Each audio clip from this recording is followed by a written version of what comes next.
From the minute your film walks in the room, it's doomed, cause this is the place where you go. If the film was crap and made no sense, you won't sit on the fence, he's getting burnt in his show. Cinematic Venom, it's Cinematic Venom, it's Cinematic Venom, it's Cinematic Venom.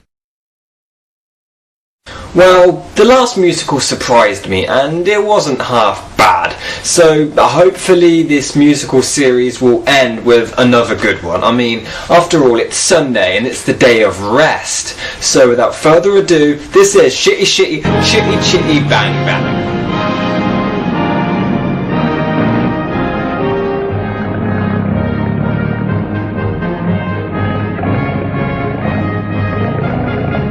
We open with the Grand Prix in France in the year 1908, and then after that we jump to the Grand Prix in Germany in the year 1908, and then we jump to the Grand Prix in England in the year 1909. Okay, what is going on?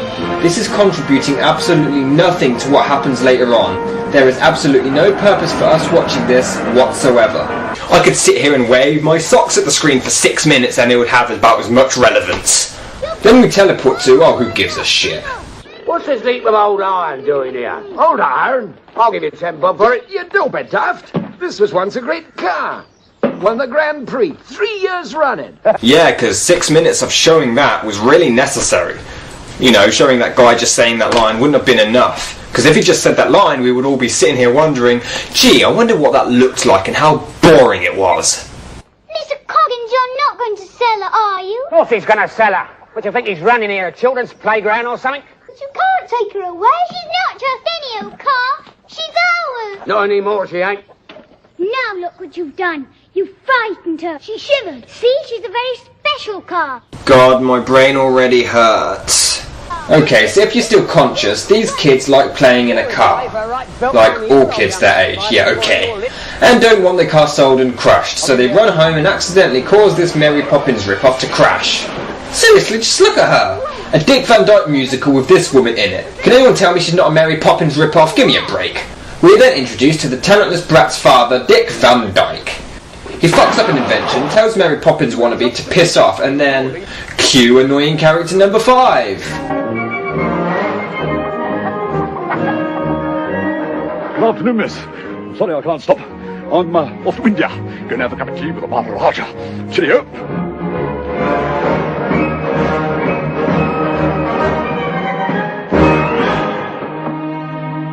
So after Dick tells the bitch to piss off, she follows him and he's suddenly fine. Then he gets mad, tells her to fuck off again, and then follows her. What's up with these mood swings? To me, the answer's clear. It's having someone near, someone dear. Someone to care for, to be there for. I have you too. Someone to do for, muddle through for. I have you too. You know, these MJ gags are really getting old. So I promise, from this point on, I will never do the Michael Jackson gag again.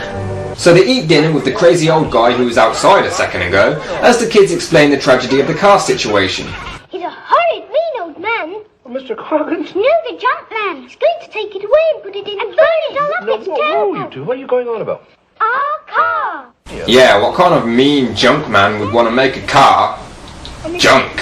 Fucking bastard. But Dick is worried he can't afford to buy it, until his dog shows him that his stupid sweets with holes in are also whistles. Oh, Edison, stop that whistling.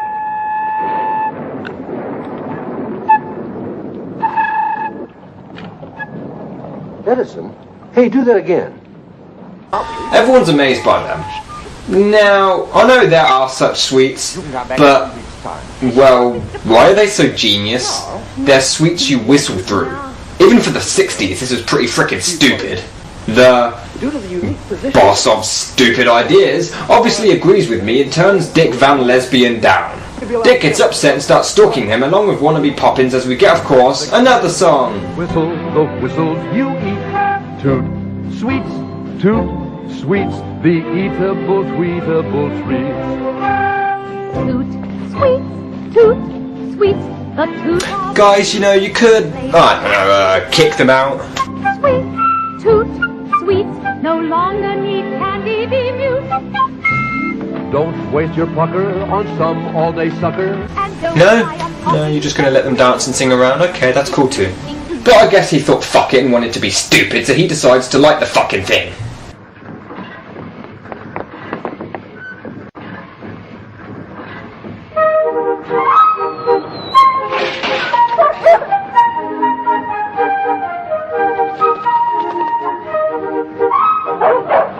You know, this film is meant to be about a car, or a magical car, it's meant to be a big deal.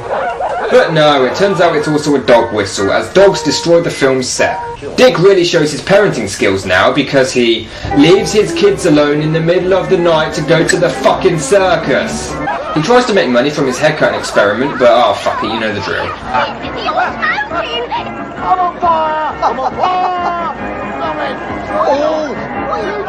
Dick runs away from the guy and... Dude, we are 45 minutes into this film. I'm not fucking with you. We're 45 minutes in, and nothing has happened. No plot has developed, nothing about the car has been established, and oh fuck it. The gentleman's got a walking stick, the seaman's got a cat, and the merry men of Robin Hood, they use the quarterstaff. So Dick dances, somehow learning all the steps and lyrics in 2 seconds. After that, Dick actually got enough money for the car. Oh, we're actually getting to a plot, but we're only 48 minutes in. Please bore us and drag this out for even longer. That's a nice pile of junk you got there, my boy. Well, it needs a little work, but there's a fine engine under here. But this car could be systematic, hydromatic, ultramatic. Why could be greased lightning? So Dick goes right to work on the car, and I guess his kids have nothing better to do than to just sit and wait. Now, I know kids can be fascinated by things, but there is a huge difference between fascination and obsession. I mean, they're lying in bed and jump up when they stop hearing him working. Now that is obsessed. So the car gets finished and they decide to go on a picnic with a basket that just happened to be lying around filled with food. What a funny noise it's making. It's talking to us. All engines talk. What's it saying? It's saying, chitty, chitty, chitty, chitty, chitty, chitty, chitty, chitty, chitty, chitty, bang, bang. Chitty, chitty, chitty, chitty, bang, bang. Chitty, chitty, bang, bang. Chitty, chitty, bang, bang. Chitty, chitty, bang, bang. Chitty, bang, bang. Chitty, chitty, bang, bang. Chitty, bang, bang. Chitty, chitty, bang, bang. Chitty, bang, bang. Chitty, chitty, bang, bang. Oh, you pretty chitty, bang, bang. Chitty, chitty, bang, bang. We love you. And in chitty, chitty, bang, bang. You know, Jim Carrey went back in time and actually auditioned for this role, but they turned him down and fired him because he made it entertaining. Oh, you pretty chitty bang bang, chitty chitty bang bang, we love you. And our pretty chitty bang bang, chitty chitty bang bang loves us too. Hi, everywhere we go, our chitty chitty weedy pants. Bang bang, chitty chitty bang bang, our pants are tender pants. So they bump into Mary Poppins again. What are the odds of that? Oh, never mind. What an unusual car. Daddy made it. Oh, and it actually goes. It's called Chitty Chitty Bang Bang. That's a curious name for a motor car. But that's the sound it makes. Listen. Imagine if everything was named after the noises it makes. You okay today, Mr. Wow, wow, wow. I love you, Mrs. Chitty Bang Bang, Chitty Chitty Bang Bang. Chitty Bang Bang, Chitty Chitty Bang Bang. Chitty, bang, bang. Chitty, chitty, bang, bang. Oh, you pretty chitty, bang, bang. Chitty, chitty, bang, bang. We love you. And pretty chitty, bang, bang. Chitty, chitty. Let's just ignore the fact the car doesn't even do the chitty chitty bang bang noises when the singing or ordinarily talking. Just ignore that. So at the completely empty beach, with their bathing suits they conveniently had shoved up their arses, they start to sing about Toot Sweets again for no goddamn reason. An hour. An hour. And there's no plot. They bought a car. An hour and all they've done is bought a car. That's it. There's absolutely no plot. An hour. So the kids sing about how they love the woman they've only known 4 days, and she sings about how she loves the kids she's only known for 4 days. They ask Dick for a story about pirates, but we don't give a shit about that, because quickly some Bulgarian pirates show up to try to steal the car. Fish cakes. The car floats away from the pirates. Yeah. Oh, chitty, chitty, chitty, chitty, bang, bang. Chitty, chitty, bang, bang. We love you. And chitty, Our chitty, chitty, chitty, bang, bang, chitty, chitty, bang, bang, loves us too. Why do they sing the same song over and over and... Oh look, pirates attacking. They drive back to shore and the pirates send 2 spies after them. The spies follow and... Yeah, shitty sappy chick song about how she loves him after only 2 meetings, so... She actually sings about how she needs him and how her life now has a plan and it's with him. After 2 meetings. Sounds like my ex. All of them actually. Basically this song is just filler, you may as well dub this over it. Supercalifragilisticexpialidocious, even though the sound of it is something quite atrocious. They're coming! Get ready! Get ready! Fire!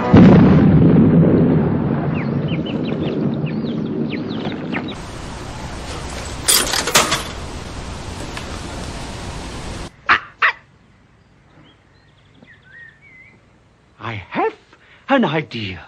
I shall kill all the Jews. They mistake the granddad for Dick and kidnap him. Because they saw Dick in the car 3 times and they look so much alike, I guess. Marshmallows. I'm being abducted by foreigners! I'm pretty sure they're Polish. Dick obviously wants this to end too, as he drives off a cliff but are saved when the car flies. So we have Dick Van Dyke, 2 annoying kids and a Mary Poppins ripoff flying after their granddad who has been kidnapped and flying to Bulgaria. As you do on any ordinary Sunday. So you'd think being kidnapped thousands of feet above the ground would scare the old guy, but... This is elegance by the mile. Oh, the posh, travelling life, the travelling life for me. First cabin and captain's table, regal company. Whenever I'm bored, I travel abroad. Okay. Properly. And not only does the car fly and swim, but it also thinks. It has a mind of its own like Herbie and drives them to Bulgaria. He is forced to attempt to make a car floatable. Dick, Mary, Wannabe and kids somehow stumble upon the exact same castle. They park in the village beyond the castle, but it turns out children are hated there and simply not allowed. Which is kind of weird. So, these people who live there now, were they banished until they're like hit 18 and then they're let in and forced to hate kids? Get those children in here! Would you mind telling me what's happening? Quickly before the soldiers get here! Soldiers? Come, Fräulein, quickly! Come, get inside! Please don't talk, you! We must get those children out of sight! Jeremy! Hurry! If the soldiers find them, they will take them away! But why? What for? It's the law! Nobody's allowed to have children in Bulgaria! Wish they'd make that law in Poland. Alright, that's the last Poland joke. I think. So they call on the child catcher, who can apparently smell kids.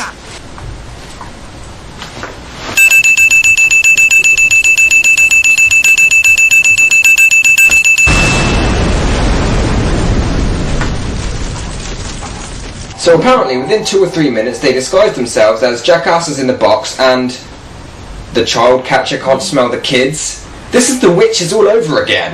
Dick goes to the castle with the guy who walks like he shit his pants, while Mary Poppins' biggest fan heads out to find some food, leaving the kids alone in the place where kids are hated. Yeah. Here we are, children. Come and get your lollipops. It's a trap. Cherry pie. Trap, trappity trap, trap. Legal top. Trap, trap. Go inside. Come along, my little dears. Go inside, mother baby. Go inside, my little dears. It's a trap. The guy with the shitting pants problem shows Dick and Mary Wannabe some cave where it's packed with kids in hiding. Dick sings the exact same song we've already heard before to a strange boy he's never met. Fuck it, whatever. It turns out it's now the king's birthday. They plot to ruin it and... You're my little churchy face, my coochie woochie little churchy face. Every time I look at you, I sigh. Who would have thought I'd ever miss? Touch me. I wanna be dirty. So the toy maker fools the king with Mary Poppins II as a fake singing wind-up doll, and Dick as a fake wannabe scarecrow ripping off the Wizard of Oz. And after she sings one song, she then sings the exact same song again, and fuck it, he decides to sing a song from earlier too. Do you feel scrumptious? You're gazing at me. Dude, you can tell these lazy fuckers ran out of music material, so they decided to just repeat songs over and over. So the kids attack and the children take on an entire country's army of soldiers. Lollipops. Michael, Gary, the child catcher, shows up but soon gets caught. Wait a minute, if there's this many kids in Bulgaria, are you telling me that none of the soldiers or anyone in charge or royalty noticed all these women getting pregnant or having kids? Wow, they suck. They grabbed their granddad and escaped from the evil Bulgarians, and it was all a story. Okay, that was one of the worst endings I have ever seen. No fucking joke here. That's almost as bad as It Was All a Dream. It's practically the same. This film is shit. Now, I know it's supposed to be a children's fantasy, and in all fairness, Mary Poppins is just as silly, but I think the ending to this film is what makes me hate it. The ending to a film says a lot about the thing as a whole. It's just ridiculous and the acting is atrocious. The only person in this film that can act is Dick Van Dyke. But in that same respect, this film does its job. It's aimed at kids and, well, kids love it. I loved it as a kid. So in all fairness, it does succeed. I'm just looking at this from an adult's point of view. You guys need to understand that. I received a lot of hate from insulting children's films like Matilda, Ernest and the Witches, but frankly, I'm looking at them from an adult's point of view. That's the idea. That shit we loved as a kid ain't so great anymore. I just didn't like this film. It was boring, took way too long to get to a plot, and had only one funny joke. They stretch you and stretch you. When I first came here, I was a midget. So there we go. That was shitty crap. And finally, the 7 musicals of doom are over. Tune in next time and I hope you enjoyed my torment.